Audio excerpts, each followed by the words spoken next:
Di tengah upacara penghormatan terakhir untuk Ibu Hakim Pauline Fitzwilliam, putri Pauline, Abby Fitzwilliam, ditemukan hilang dan pacar Abby, Austin Marr, ditemukan tewas.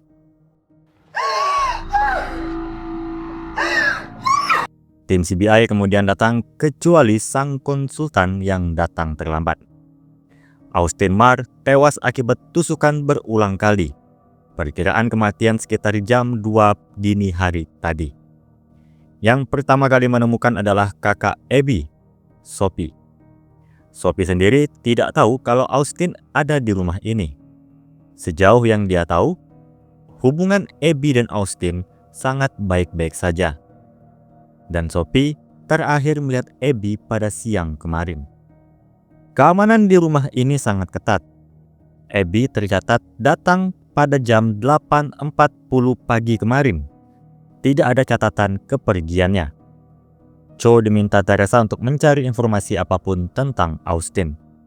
And if you see Jane, tell him he's officially tardy. Sedangkan Teresa sendiri pergi menemui Pauline Fitzwilliam, hakim sekaligus ibu Abby. Pauline mencurigai Raymond Tubbs. 3 bulan lalu, dia yang memenjarakannya. Seorang supremasi kulit putih, punya geng yang telah merampok bank-bank di daerah sepanjang pantai. Raymond telah bersumpah akan membunuh Pauline dan keluarganya jika bebas nanti. Meskipun Teresa setuju untuk menyelidiki Raymond, ia mengatakan mereka juga harus menyelidiki semua orang, termasuk Abby yang punya latar belakang pecandu dan peminum. Pauline bersikeras bahwa anaknya telah mengatasi masalah narkoba dan alkoholnya dan telah sadar selama berbulan-bulan. We'll go wherever this investigation takes us. It's my duty. Di sisi Jane yang baru tiba, dia berada di depan peti mati ibu Pauline. Dia dihampiri dokter keluarga ini, khususnya untuk ibu Pauline, bernama Ed Saban. Karena Jane baru tiba, dia mengajukan pertanyaan-pertanyaan dasar. Yang jawabannya, Ed Saban berada di kamar, tidur dengan pil tidurnya saat waktu kejadian. Tentang Abby, yang diketahui Saban, Abby anak yang baik dan suka pergi pesta. I'm at the front door now. Meet me here. Yeah, I'll be right there. Setelahnya Jane ditelepon Teresa untuk menemuinya. Mereka berjalan di area taman sambil Teresa menjelaskan detail kasus ini dan meminta saran dari Jane. Di sana ada Sophie yang masih gelisah menghampiri mereka untuk menanyakan progres tentang adiknya. Jane yang menjawab, sejauh ini tidak ada tuntutan tebusan sehingga penculikan dicoret dari hilangnya Abby. Tersisa 3 pilihan. Abby dibunuh dan dipindahkan dari tempat ini, Abigail dibunuh dan disembunyikan di sini, atau Abby yang membunuh Austin dan kabur. Sophie tidak percaya jika Abby membunuh Austin. You're hiding something. What? No. Jane sendiri melihat ada yang disembunyikan dari Sophie, sesuatu tentang adiknya. Jadi dengan permainan kata-katanya, Sophie akhirnya membuka cerita yang belum diceritakannya. Kemarin, dia melihat Abby dan Austin bertengkar. Abby memukul hidung Austin sampai berdarah. Tetapi Sophie pergi sebelum sempat melihat hal yang lebih banyak. Tak lama kemudian, tim forensik memberitahu Teresa kalau senjata pembunuh Austin, yaitu pisau, terdapat sidik jari milik Abby. Got a match from the prints from the knife that was used as a murder weapon. They're Abby's. Kembali ke CBI, Teresa berbicara dengan Whiteside, kepala tim keamanan di rumah Pauline. Whiteside bersikeras bahwa tidak ada tempat untuk menembus keamanan yang mereka buat di sekitar rumah. Kamera, patroli rutin, dan sensor gerak. Bahkan tidak ada orang dari keluarga itu memiliki akses ke sistem security termasuk Pauline. Tapi Teresa meminta daftar nama tim security yang bekerja di rumah itu. Kemudian di ruang utama, Van Pelt menemukan aktivitas kartu kredit Abby 3 jam lalu di sebuah butik di San Francisco. Membeli rok, jaket jas, dan tas Tumi. Jadi Teresa dan Van Pelt akan pergi ke sana. Sebelum pergi, Teresa melihat Jane membaca majalah. Dr. Ed Saban mengatakan kalau Abby menyukai pesta, yang berarti dia menyukai gaya fashion yang terbuka. Jadi Jane ingin menyusuri dunia Abby. You enjoy exploring? We'll go get on her trail and arrest her. Dan singkatnya, setelah mendapati alamat Abby dari toko tersebut, Teresa dan Van Pelt sampai di apartemen yang diberikan. Pintu dibuka, Teresa yang masih mencari cara agar bisa masuk, Van Pelt langsung mendobrak pintu.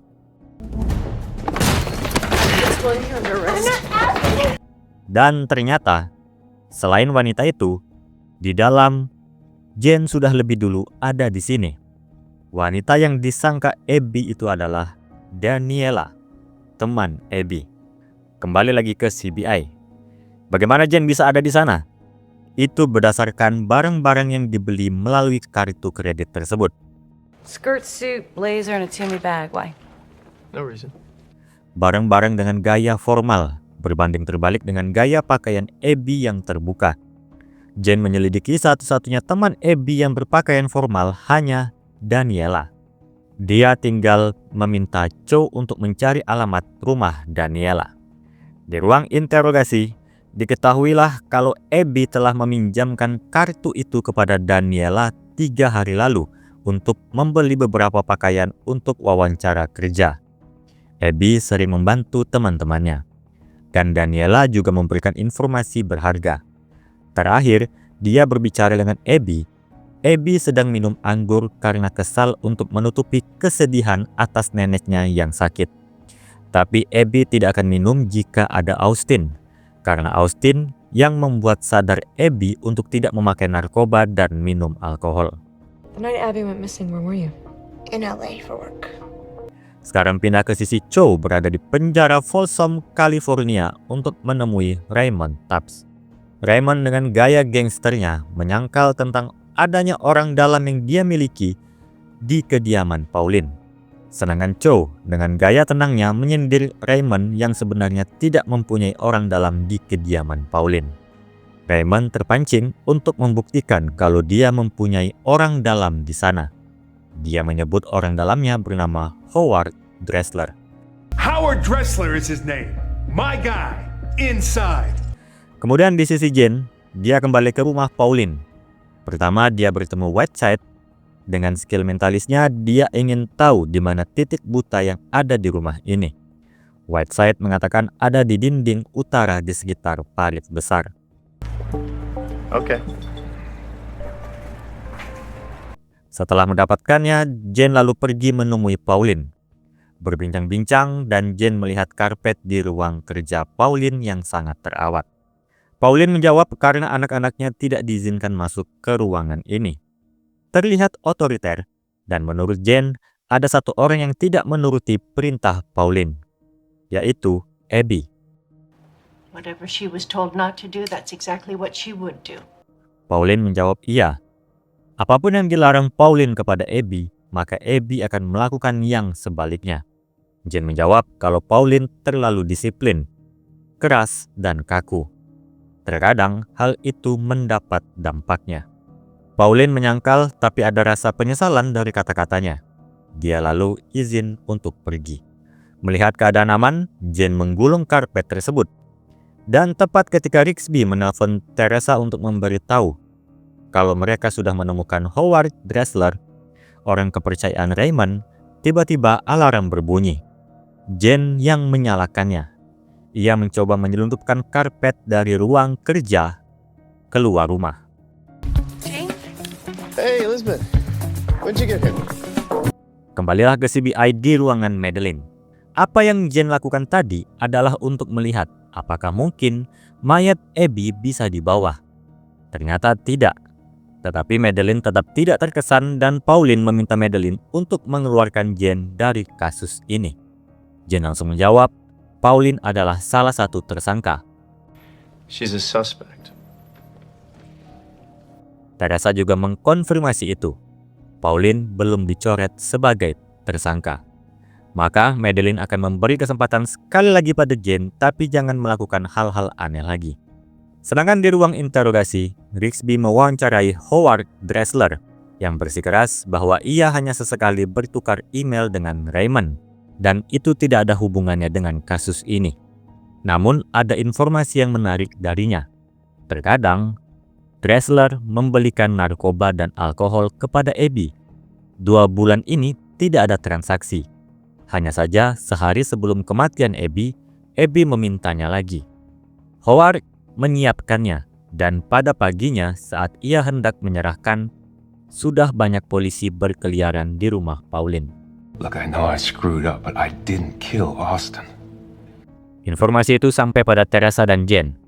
Mereka sekarang berdiskusi. Jane sendiri atas apa yang dia lakukan sebelumnya membuktikan Abby masih ada di rumah itu. Berkemungkinan Abby dan Austin dibunuh di ruangan yang sama. Masalahnya, kenapa hanya Abby saja yang disembunyikan sedangkan Austin dibiarkan ditemukan? I know exactly where the body is hidden. Mereka berdua sekarang kembali ke rumah Pauline yang sedang mengadakan upacara pemakaman.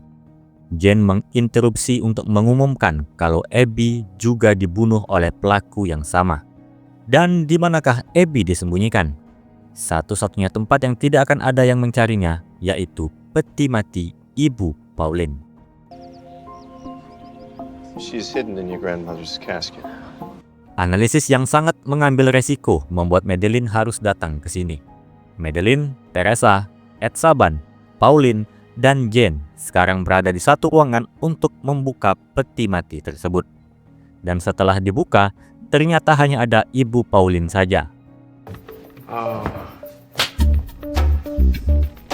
Setelahnya, Madeleine menegur mereka berdua. Jane sendiri meminta maaf, tapi analisis tentang peti mati itu mempunyai 2 cabang pada rencananya. Sekarang hanya tersisa 1 cabang dan Jane meminta Madeleine dan Teresa mempercayainya sekali lagi. Sekarang mereka menunggu hingga tengah malam. Cabang rencana Jane satunya adalah kata-kata Jane sebelumnya di tengah upacara pemakaman. Peti mati adalah satu-satunya tempat yang tidak akan diperiksa.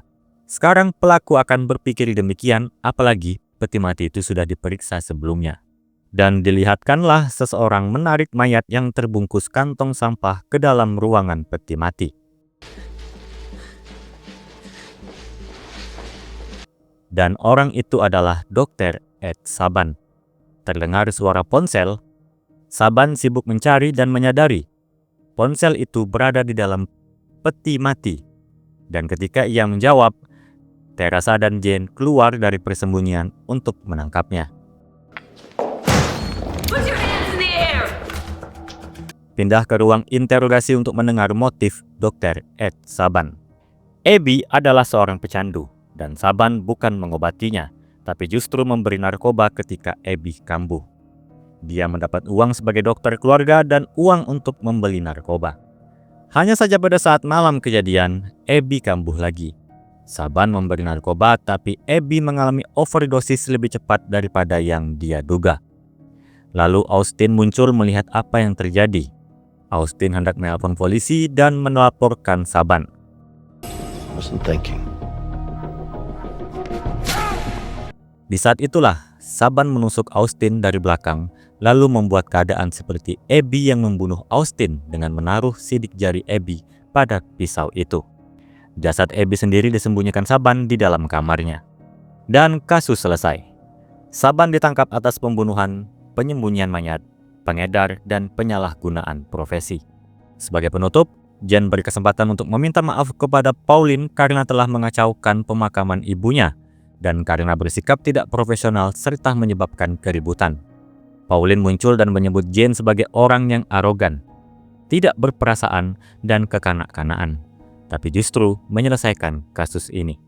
Pauline sadar kalau dia sudah salah berpegang teguh pada martabatnya sebagai seorang hakim untuk diterapkan kepada anak-anaknya.